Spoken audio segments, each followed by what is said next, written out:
توکل اللہ سبحانہ وتعالی. And this is the last step کہ اللہ تعالیٰ کا جو ہے نا توکل اختیار کرنا. اور وہ کیا ہے؟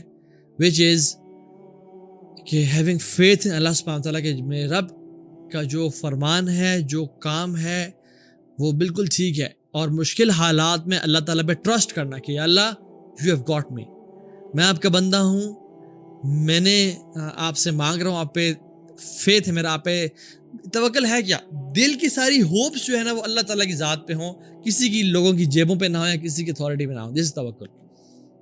اور یہ کرنا اللہ تعالیٰ پہ واجب ہے. ابن تیمیہ رحمۃ اللہ فرماتے ہیں فَإِنَّ التَّوَكُّلَ عَلَى اللَّهِ تَعَالَى وَاجِبٌ مِنْ أَعْظَمِ واجبات الدین.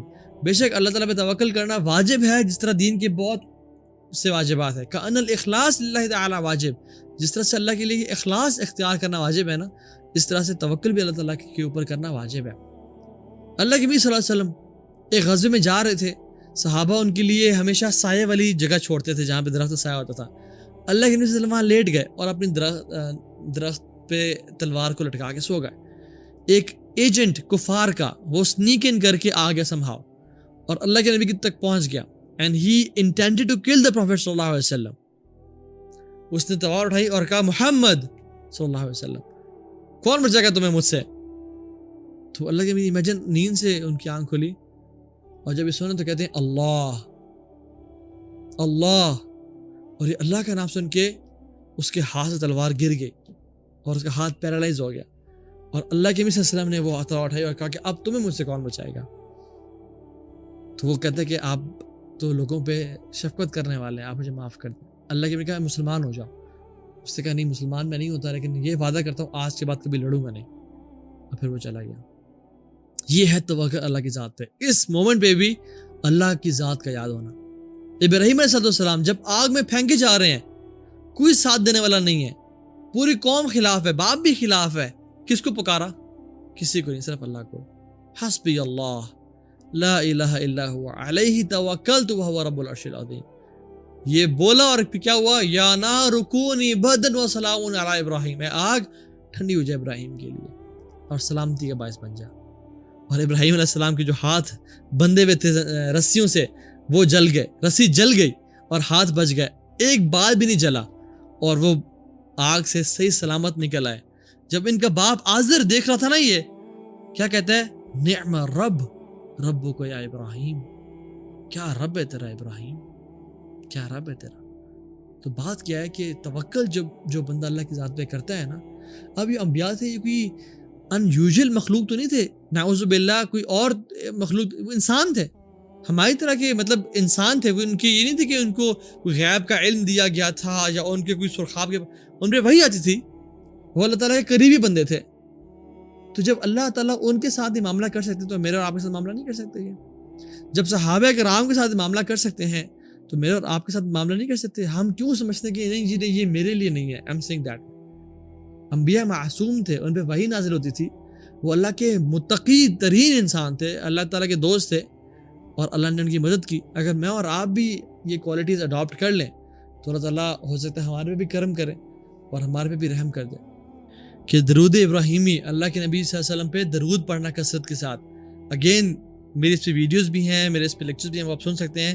دس از اگین اے وظیفہ جو کہ ہر مشکل سے انسان کو نکال سکتا ہوں. کہ جو استخارہ ہے نا، اللہ کے نبی صلی اللہ علیہ وسلم صحابہ کو اس طرح سکھاتے تھے جس طرح قرآن سکھاتے تھے. ٹھیک ہے، تو بڑے کنسسٹنسی اور وہ کوشش اور غور و فکر کرتے تھے استخارہ کے اس پہ. اور صحابہ کرام ہر امپورٹنٹ کام میں استخارہ کرتے تھے، چاہے چھوٹے سے چھوٹا ہو چاہے بڑے سے بڑا ہو. ہم نے صرف استخارہ کی دعا کو رشتے کی دعا بنا لیا ہے. صرف رشتہ ہو تو پھر ہم استخارہ کرتے ہیں، ورنہ نہیں کرتے. تو نہیں، یو کین ڈو استخارہ ان اینی میٹر. اور استخارہ کا جو طریقہ ہے، وضو کریں، 2 نفل پڑھیں، جس ٹائم بھی پڑھیں دن میں، بس مکروہ اوقات پہ نہ پڑھیں جو کہ 3 اوقات ہیں، اور فجر کے بعد کا بھی اور عصر کے بعد کا بھی وقت ہے، مغرب سے پہلے. تو یہ دعا پڑھیں اور اس دعا کو سمجھ کے پڑھیں. اللہم انی استخیرک بعلمک واستقدرک بقدرتک واسألک من فضلک العظیم فإنك تقدر ولا أقدر وتعلم ولا أعلم وأنت أعلم الغيوب. اللهم إن كنت تعلم أن هذا الأمر خير لي في ديني ومعاشي وعاقبة أمري فقدرہ لی ویسرہ لی ثم بارک لی فیہ. اگر اے اللہ آپ جانتے ہیں کہ اگر یہ کام میرے دین میرے معاش کے لیے بہتر ہے، اس کو مجھ سے قریب کر دیں، مجھے اس سے قریب کر دیں اور اس میں برکت دے دیں، آسان کر دیں. لیکن اگر آپ جانتے ہیں کہ اس کام میرے دین میرے معاش میری عاقبت کے لیے شر والا ہے تو اس کو مجھ سے دور کر دیں، مجھے اس سے دور کر دیں. اور جو ہے نا بیسکلی یہ دعا ہے. تو ہوتا کیا ہے کہ انسان کا جو دل ہے نا وہ اس کام کے لیے یا تو مائل ہو جاتا ہے یا پھر اسے متنفر ہو جاتا ہے یا اسے دور ہو جاتا ہے. اگر تو آپ کو لگ رہا ہے کہ آپ کا دل اس طرف مائل ہو رہا ہے اور کاموں میں آسانی ہو رہی ہے اور اس کام کے بارے میں گڈ نیوز مل رہی ہے، دین یہ استخارہ کا اچھا رزلٹ ہے اور آپ اس کام کی طرف بڑھ سکتے ہیں. لیکن اگر آپ کو اس کی بیڈ نیوز مل رہی ہیں یا آپ کا دل بے چین ہو گیا ہے اور آپ کا دل نہیں چاہ رہا اس کام کرنے کو، دین دس از اے سگنل اور اے سائن کہ وہ اچھا نہیں ہے. اس میں ضروری نہیں ہے کہ صرف آپ کو خواب آئے، خواب بھی آ سکتا ہے لیکن ضروری نہیں ہے کہ صرف آپ کو خواب آئے.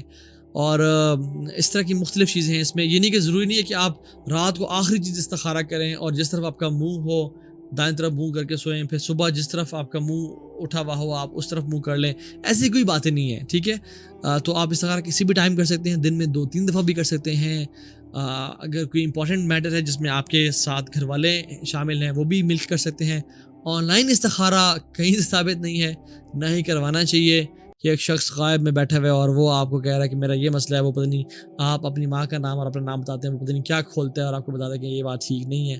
پتہ نہیں سبحان اللہ یہ چیزیں غلط ہیں. یہ جو ہے نا فارچون ٹیلنگ اور جادو وغیرہ اس میں آتی ہیں، ان سے بچیں انشاءاللہ تعالیٰ.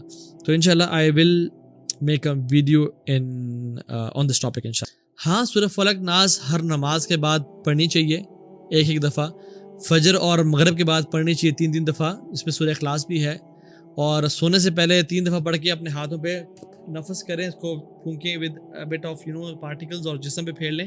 یہ عمل ہیں جو سنت سے ثابت ہیں اور ویسے بھی آپ کا جب دل چاہے پڑھ سکتے ہیں. لیکن یہ کہ 505 دفعہ پڑھنا اور یہ 2 صورتیں، اس کے لیے we need to have a دلیل، اے حدیث.